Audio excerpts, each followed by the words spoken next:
So ask them what they want and listen carefully to their response. So you might be able to find a way to grant their wish or find a way to reach a middle ground, especially when it comes to resolving a situation that may have gotten out of hand.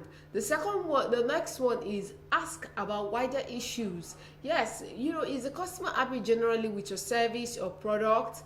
What other feedback can they give that might be useful? Asking them questions like this might help them feel engaged and valued as well. So there's nothing wrong with asking that extra question. You ask them, ma'am, please, have you had this type of encounter with us before? Can you share with us? Things like that. Ask the wider question. Also, it's important to give something back. Always give something back.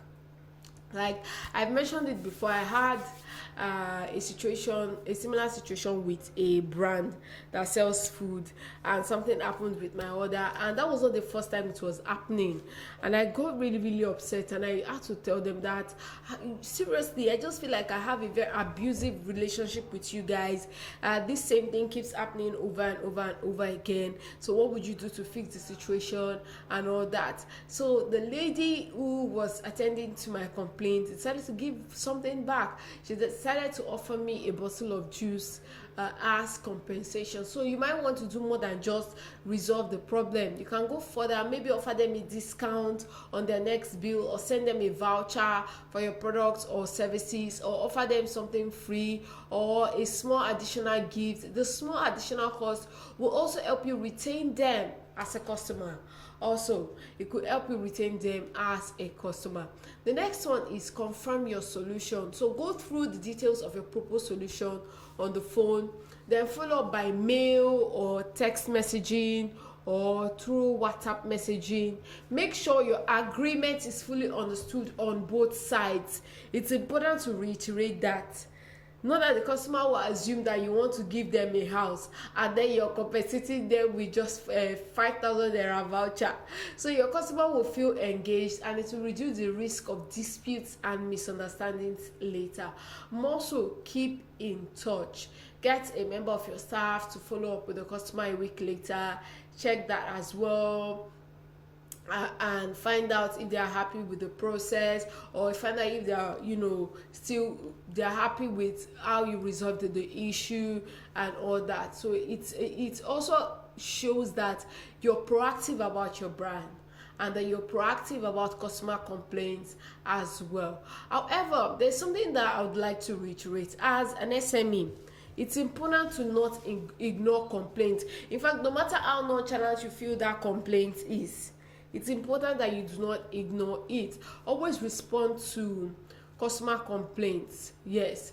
And if you deal with the issue quickly enough, you should be able to resolve it and keep your customer. And also remember that it kind of takes a lot more effort and expense to gain new customers. So it's important to retain the old ones that you have, retain the existing ones that you have. It's important to do that.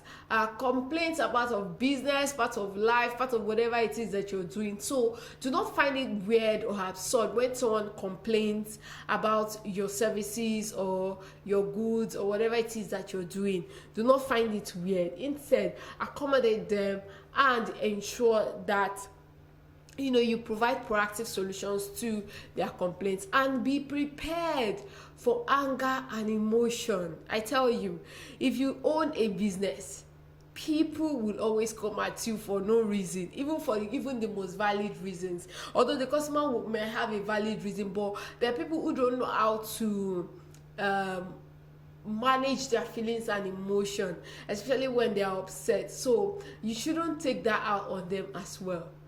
Even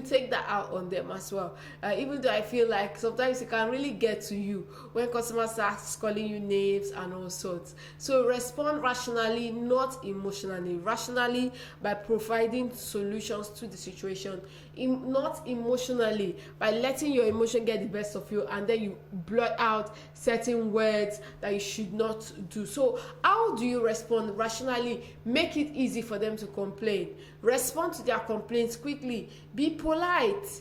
See their perspective as well. Don't deny that there is a problem. That's one aspect that a lot of business owners tend to make mistakes these days. Don't deny that there is a problem. Also, have an escape route and train your staff as well on how to deal with some of these complaints. Train them on how to deal with some of these complaints. Sometimes when you complain to some business owners, and you know, most times you as the owner of that business, you're not the one attending to people on your social media platforms. The response from some of these people, you just feel like, who is this person? And most times these days, I think I've since I understand how it works, I don't get angry easily.